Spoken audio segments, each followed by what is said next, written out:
सांगली प्रभाग क्रमांक 9 मधील अभयनगर सरस्वती गृहनिर्माण सोसायटीमध्ये स्वातंत्र्यवीर सावरकर उद्यानाचे उद्घाटन आमदार सुधीरदादा गाडगीळ यांच्या हस्ते फीत कापून करण्यात आले। सांगली प्रभाग क्रमांक 9 मधील ओपन स्पेसवर नावे भाजपचे युवा नेते अतुल माने यांनी आमदार सुधीरदादा गाडगीळ यांच्या मार्गदर्शनाखाली लावले आहेत।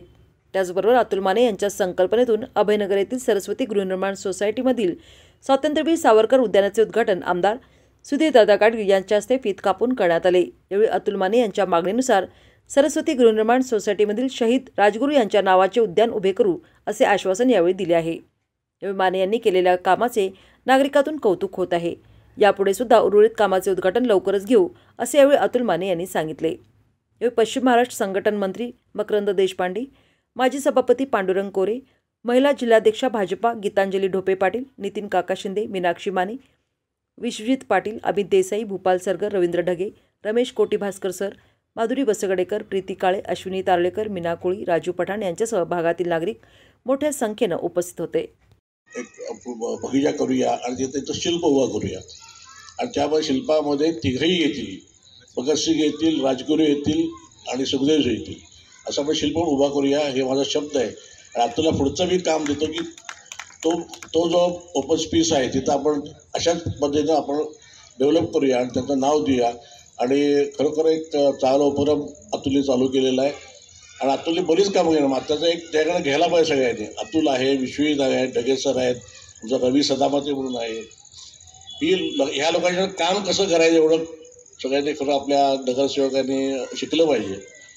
एखादं काम आणलं की ते म्हणजे काय काय इतक्या सह्या केल्या माझं कोशार विषय आहे ते तरी बाहेर घेतलं मला माहिती नाही, त्यामुळे एवढा फंड आपण त्याला दिला आहे। विश्वजित आहे, ढगे सर आहेत आणि खरोखर चांगली कामं हे लोक करतात। नगरसेवक नसून सुद्धा एवढी ती कामं करतात, हे खरं मुख्य आपलं कौतुक आहे त्यांचं।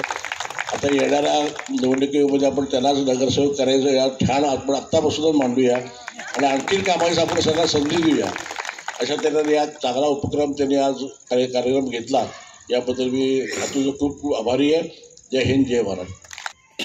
या कॉलनीतल्या सर्व लोकांना माहिती आहे की या भागामध्ये इथल्या नगरसेवकांनी हे ठिकाण म्हणजे कुठेही गटरचं काम चालू असेल, रॉ मटेरियल जे निघाल, गटर असेल, रस्ता असेल, त्याचं निघालेलं मटेरियल सरस्वती हाऊसिंग सोसायटीच्या ओपन स्पेस मध्ये टाकायचं।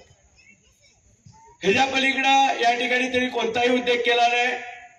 या सोसायटीचा 22 गुंठ्याचा हा ओपन स्पेस आहे, समोरच्या बाजूला 10 गुंठ्याचा ओपन स्पेस आहे। या सोसायटीचे 2 ओपन स्पेस आहेत। या ठिकाणी या सोसायटीचा ओपन स्पेस डेव्हलप करत असताना दादा प्रथमतः या ओपन स्पेसला आम्ही महापालिकेचं नाव तुमच्या माध्यमातून असेल, कोटीवासकर दादा सर्व लोकांच्या सहकार्यातून आपण या ठिकाणी महापालिकेचं नाव लावून घेतलं। महापालिकेच्या माध्यमातून या परिसराचा विकास करायचा असेल तर या ठिकाणी सर्व सुविधा उपलब्ध करायच्या असतील तर याला पहिला आपण महापालिकेचं नाव लावणं सर्वात महत्वाचं होतं, ते काम आपण पूर्ण करून घेतलं।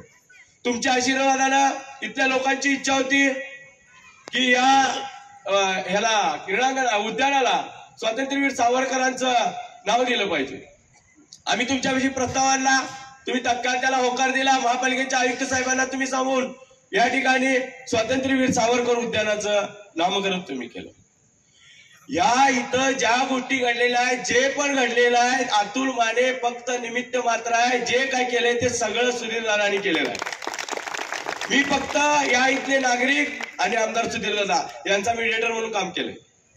ज्या आजही मी या वार्डामध्ये ज्या ज्या सुविधा उपलब्ध झाल्यात, मी स्वतःला नशिबवान समजतो की दादाने गेल्या 4 ते 5 वर्षामध्ये मला एवढं प्रेम दिलं की माझ्या वडिलांनी सुद्धा एक वेळ माझा कुठला हट्ट पुरवला नसेल, पण तो हट्ट माझा सुधीरदादांनी कुठल्याही गोष्टीत कुठलाही निधी मी सुधीरदादांच्याकडे मागितला आणि सुधीरदादांनी नाही म्हटले, असं आज तागायत माझ्यापाशी घडलेलं नाही।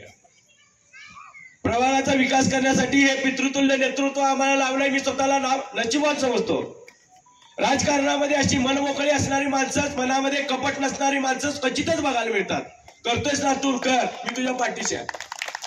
हे जर करायचं असेल तर सुधीरदादांसारखं नेतृत्व आपल्याला पाहिजे। येणाऱ्या काळामध्ये सुधीरदादाच आपल्याला या सांगली नगरीचे आमदार असले पाहिजेत।